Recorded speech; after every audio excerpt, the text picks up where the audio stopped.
حضرت سلیمان علیہ السلام کے دور میں ایک شخص نے ایک خوبصورت پرندہ خریدا۔ وہ جب چہچہاتا تو نہایت دل فریب اور خوش مزاج آواز سے وہ شخص بہت مسرور ہوتا، گویا اس پرندے کی آواز بہت ہی سریلی اور پیاری تھی۔ ایک دن اچانک اس پنجرے کے پاس اسی کے جیسا ایک اور پرندہ آیا اور اپنی زبان میں کچھ باتیں کی اور چلا گیا۔ پنجرے میں موجود پرندہ بالکل خاموش ہو گیا، گویا ایسا ہو گیا جیسے وہ گنگا پرندہ ہے۔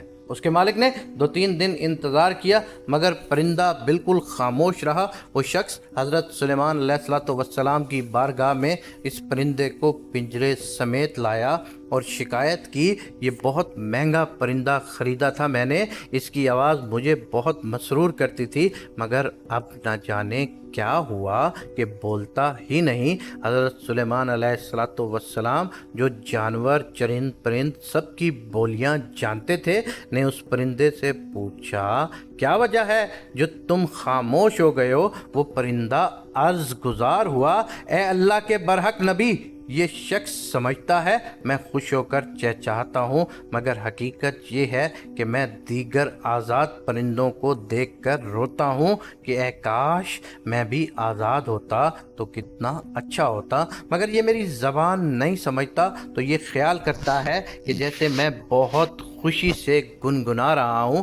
پھر ایک دن میرا ایک ہم جنس میرے پاس آیا اور کہا کہ یہ شخص تیری زبان نہیں سمجھتا بلکہ سمجھتا ہے کہ تو بہت سریلی آواز کے ساتھ خوشی خوشی چہچہا رہا ہے۔ اگر تم اس کی قید سے آزاد ہونا چاہتے ہو تو رونا چھوڑ دو، بولنا فریاد کرنا بھی چھوڑ دو کہ اس پر تمہارے الفاظ اثر ہی نہیں کرتے، کیونکہ یہ تمہارے درد کو سمجھ ہی نہیں سکتا۔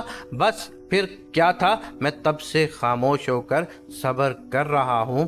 حضرت سلیمان علیہ السلام نے اس شخص سے کہا کہ پنجرہ کھول دو اور اس کو آزاد کر دو، کیونکہ اب یہ پنجرے میں کبھی نہیں بولے گا۔ اس شخص نے کہا، اگر اب یہ خاموش ہی رہا تو بلا وجہ اس کو رکھ کر میں کیا کروں گا؟ لہٰذا اس نے سلیمان علیہ السلام کے حکم کی اتباع کرتے ہوئے پنجرہ کھول دیا۔ وہ پرندہ فوراً اڑ کر درخت کی شاخ پر بیٹھا اور اس شخص کو دیکھ کر کچھ چہچہا کر اڑ گیا۔ اس شخص نے حضرت سلیمان علیہ السلام سے عرض کیا کہ یہ کیا کہہ رہا ہے اور یہ کیا کہہ کر گیا ہے؟ آپ علیہ السلام نے فرمایا کہ اس نے کہا کہ اگر تو بھی اپنے غموں اور مصائب سے آزاد ہونا چاہتا ہے تو خاموش ہو جا اور صبر کر، کسی سے کچھ شکایت نہ کر تو تجھے بھی ایک دن سارے غموں سے نجات مل جائے گی۔